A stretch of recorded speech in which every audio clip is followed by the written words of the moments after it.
Tout ce qu'on vous a dit sur le pouvoir est un mensonge. On vous a appris que la gentillesse est une force, que l'équité gagne le respect, que les gens vous récompenseront pour votre bonté. Mais l'histoire raconte une autre vérité.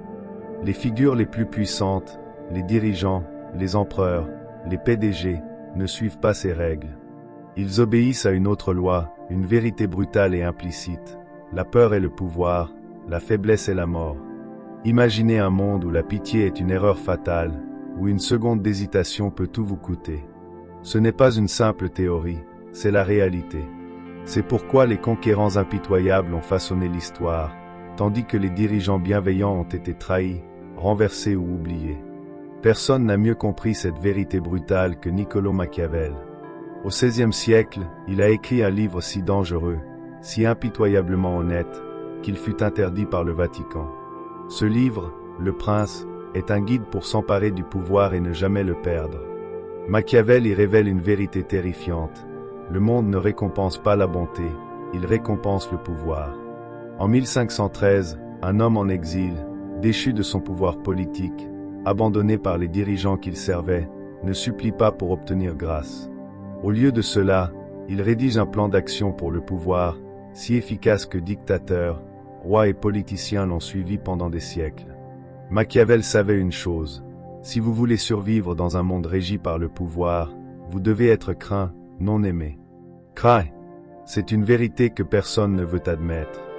Mais si Machiavel avait raison, si tout ce que vous croyez sur la moralité, l'équité et le leadership vous rendait en réalité plus faible, restez avec moi, car une fois que vous aurez entendu ce que Machiavel a révélé, vous ne verrez plus jamais le pouvoir de la même manière. Le monde n'est pas juste. Ce n'est pas une pensée cynique, c'est une réalité. On vous a dit que la bonté mène au pouvoir, que si vous êtes gentil, juste et équitable, le monde vous récompensera. Mais l'histoire raconte une toute autre histoire. La bonté n'apporte pas le pouvoir, la force oui. Ceux qui attendent que le pouvoir leur soit donné ne l'obtiennent jamais. Ils sont utilisés, manipulés et écartés par ceux qui s'emparent du pouvoir. Si vous ne comprenez pas cela, vous êtes à la merci de ceux qui le comprennent. Ne me croyez pas sur parole, laissez l'histoire le prouver. Un des plus grands exemples de pouvoir perdu par la bonté est le roi Louis XVI de France. Ce n'était pas un tyran, il n'était pas impitoyable. Il croyait en l'équité et au compromis. Et où cela l'a-t-il mené? À la guillotine. Louis XVI a essayé d'être un roi du peuple. Il a fait des concessions, réduit les lois sévères et tenté de partager le pouvoir. Mais en temps de révolution, la faiblesse est une condamnation à mort. Le peuple n'a pas respecté sa bonté, il y a vu de la faiblesse. Machiavel aurait prédit sa chute dès le début. Dans Le Prince, il écrit qu'un prince trop miséricordieux invite le chaos, tandis qu'un prince craint maintient l'ordre. L'histoire l'a prouvé maintes fois. Les dirigeants qui hésitent, qui montrent de la pitié au mauvais moment, sont les premiers à tomber. Mais pourquoi les gens respectent-ils plus la peur que l'amour? La plupart veulent croire que l'amour est plus fort que la peur, que les gens suivront un dirigeant qui les traite bien. Mais la nature humaine ne fonctionne pas ainsi. En réalité, les gens sont programmés pour respecter la force. Des études en psychologie montrent que lorsqu'une personne est perçue comme dominante, les autres lui cèdent instinctivement. La peur crée un sentiment de contrôle et de prévisibilité, deux choses que le cerveau humain recherche. C'est pourquoi, même dans la vie quotidienne, les individus les plus impitoyables accèdent souvent au sommet. Le PDG qui licencie la moitié de ses employés pour sauver son entreprise est craint, mais respecté. Le politicien qui écrase ses adversaires est détesté, mais reste au pouvoir. Le tyran de l'école n'est pas aimé, mais tout le monde lui obéit. Il ne s'agit pas de moralité, mais d'instinct de survie. La déclaration la plus célèbre de Machiavel est celle-ci. Il vaut mieux être craint qu'aimé, si l'on doit choisir. Mais que voulait-il vraiment dire? Il ne disait pas qu'un dirigeant devait être un tyran sans raison, ni prôner la cruauté. Il révélait une vérité brutale, l'amour est conditionnel, la peur est fiable. Les gens vous aiment tant que vous leur êtes utile. Dès que vous cessez de leur apporter quelque chose, leur amour disparaît. Mais la peur garantit l'obéissance, même lorsque les gens sont mécontents. Un dirigeant seulement aimé sera tôt ou tard trahi. Un dirigeant craint sera respecté et obéi, même par ceux qui le détestent. Regardons cela en action. L'histoire est pleine de deux types de dirigeants, Le prince, impitoyable, stratégique, craint, et le fou, bienveillant, confiant, faible. Le prince survit, prospère et façonne l'histoire. Le fou est renversé, tué ou oublié. Prenez Jules César, il était aimé du peuple, mais trop confiant. Il a pardonné à ses ennemis, et ils l'ont poignardé 23 fois dans le dos. Comparez cela à Auguste, son successeur. Auguste n'a pas fait la même erreur. Il a éliminé ses ennemis, écrasé les rébellions et régné pendant plus de 40 ans. L'amour a rendu César vulnérable, la peur a rendu Auguste invincible. Maintenant, appliquons cela au monde moderne. Cette loi du pouvoir ne se trouve pas seulement dans les livres d'histoire, elle est à l'œuvre aujourd'hui. Regardez les PDG et politiciens les plus puissants du monde. Ils ne gagnent pas en étant gentils, ils gagnent en étant impitoyables quand c'est nécessaire. Steve Jobs n'était pas aimé, il était craint. Il licenciait sans hésiter, écrasait ses concurrents et exigeait la perfection. Les gens détestaient travailler pour lui, mais il a fait d'Apple un empire d'1 trillion de dollars. Vladimir Poutine gouverne d'une main de fer, éliminant les menaces avant qu'elles ne se concrétisent, s'assurant qu'aucune opposition ne puisse défier son pouvoir. Elon Musk a licencié des départements entiers du jour au lendemain, ignoré les critiques publiques et dominé des industries. On peut le détester, mais on craint et respecte son pouvoir. C'est la leçon de Machiavel en action. Cela nous amène à sa loi la plus impitoyable. Machiavel méprisait la pitié dans le pouvoir, il y voyait un piège. Pourquoi? Parce que la pitié ne vous protège pas, elle vous expose à la trahison. Dès que vous montrez de la faiblesse, vos ennemis en profitent. Machiavel écrivait qu'un prince qui pardonne à ses ennemis assure sa propre destruction. Un exemple parfait, Mikhaïl Gorbatchev, dernier dirigeant de l'Union soviétique. Gorbatchev croyait au compromis. Il a donné de la liberté à ses ennemis, pensant qu'il serait juste en retour. Et que s'est-il passé? Ils ont utilisé cette liberté pour le renverser. Comparez cela à Joseph Staline. Staline éliminait toutes les menaces avant qu'elles ne puissent se développer. Il régnait d'une main de fer, et son pouvoir est resté incontesté pendant des décennies. La leçon, ne donnez jamais à vos ennemis l'occasion de vous frapper.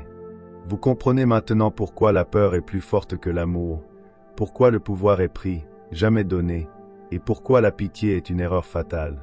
Mais attendez, car il y a une règle encore plus dangereuse. La philosophie de Machiavel n'était pas une cruauté gratuite, ni une apologie de la tyrannie pour elle-même. Il révélait une vérité bien plus froide et calculée. Beaucoup pensent que peur et cruauté sont synonymes, qu'être craint signifie devenir un monstre. Mais Machiavel comprenait une vérité fondamentale. La peur ne signifie pas la cruauté, elle signifie le contrôle. L'objectif n'est pas d'être détesté, un dirigeant détesté est toujours en danger. L'objectif est d'être respecté par la peur.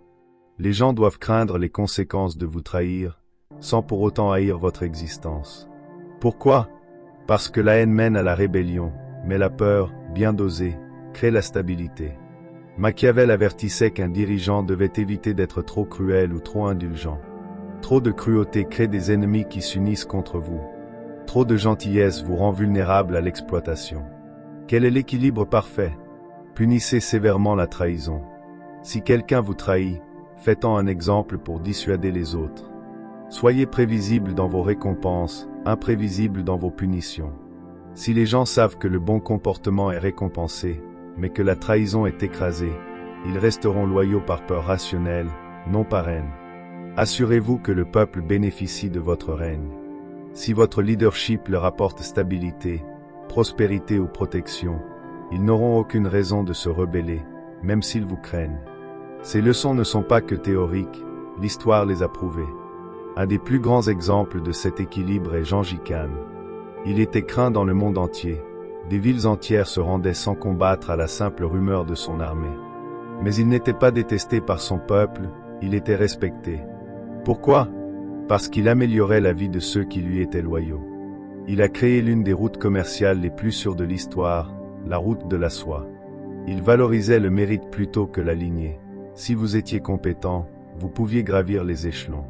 Il écrasait les rébellions sans hésiter, garantissant la stabilité. Ses ennemis le craignaient, mais son peuple le respectait. C'est l'art de la peur.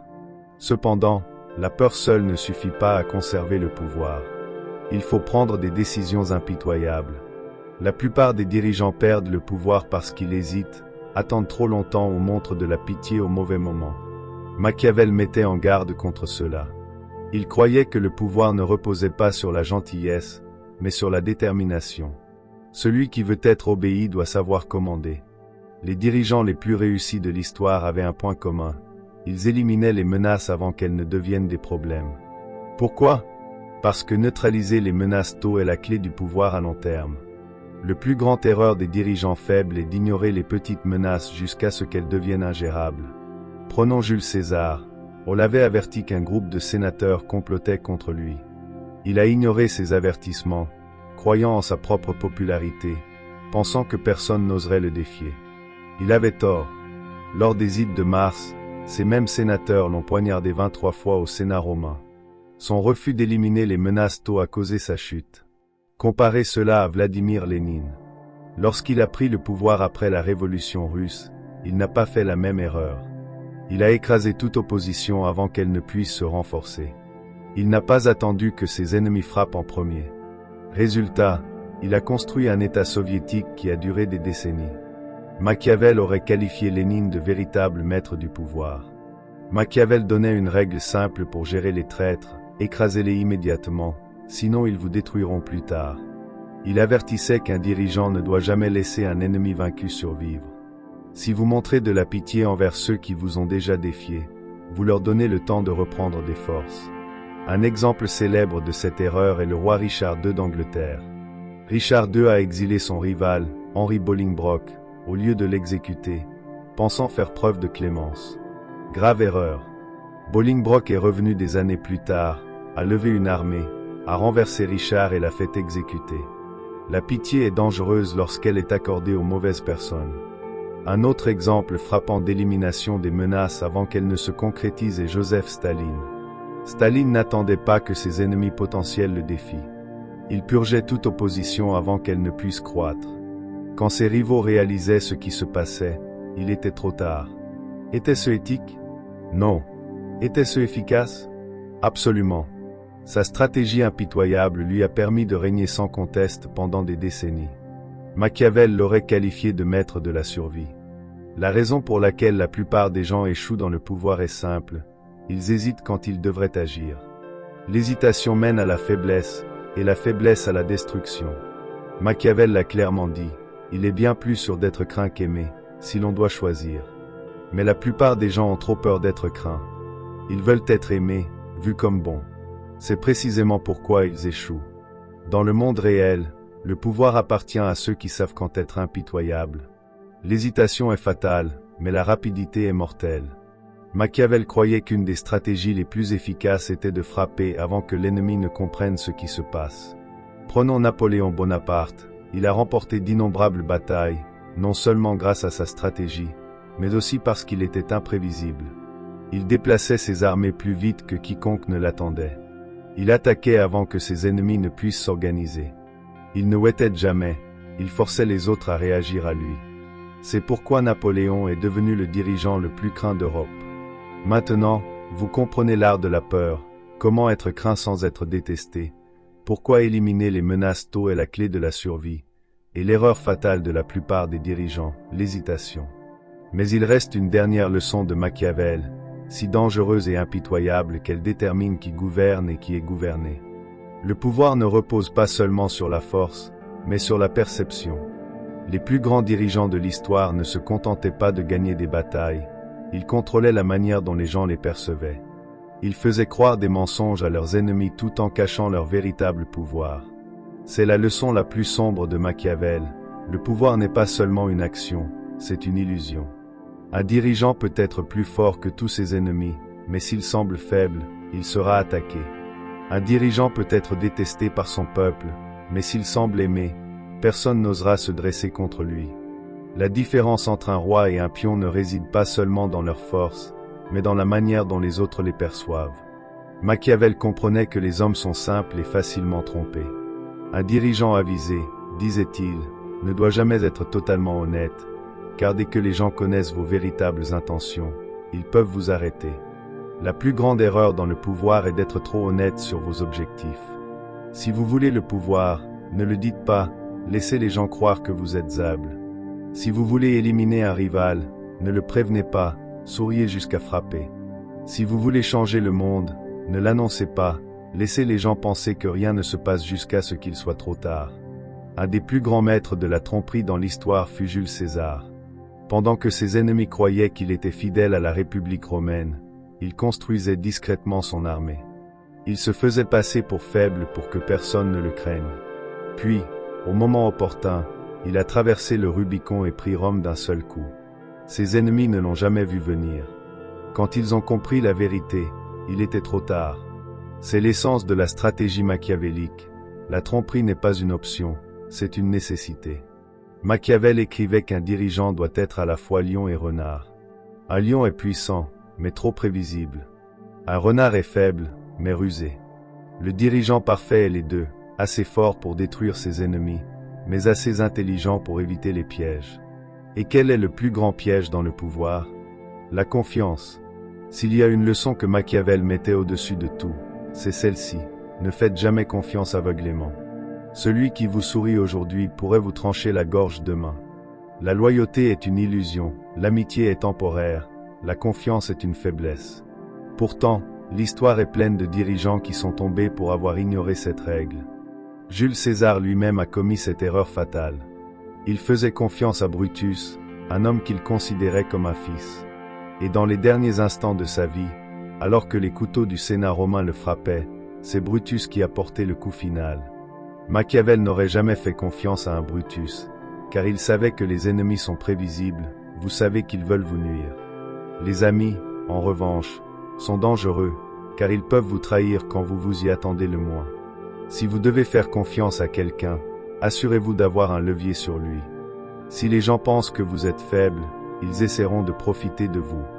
Mais s'ils croient que vous êtes inoffensif, ils baisseront leur garde. C'est ainsi que fonctionne le pouvoir, c'est un jeu d'apparence. Un exemple historique de cette stratégie est Napoléon Bonaparte. Avant de devenir empereur, il était vu comme un simple officier. Personne ne s'attendait à ce qu'il s'élève. Pendant que d'autres se reposaient sur leur victoire, Napoléon planifiait. Il attendait, laissait les autres le sous-estimer, puis frappait avec une force absolue. Il ne se contentait pas de vaincre ses ennemis, il leur faisait regretter de l'avoir sous-estimé.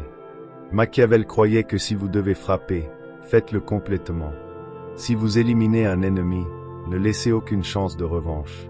Si vous prenez le pouvoir, ne laissez aucun doute sur qui est aux commandes. Les demi-mesures sont le chemin le plus rapide vers la destruction. Et maintenant, nous arrivons à la vérité brutale finale sur le pouvoir. Il ne s'agit pas d'être bon ou mauvais, il s'agit de contrôle. Les forts agissent avant que leurs ennemis ne bougent. Les faibles hésitent et sont détruits. La réalité n'a pas d'importance, ce que les gens croient compte.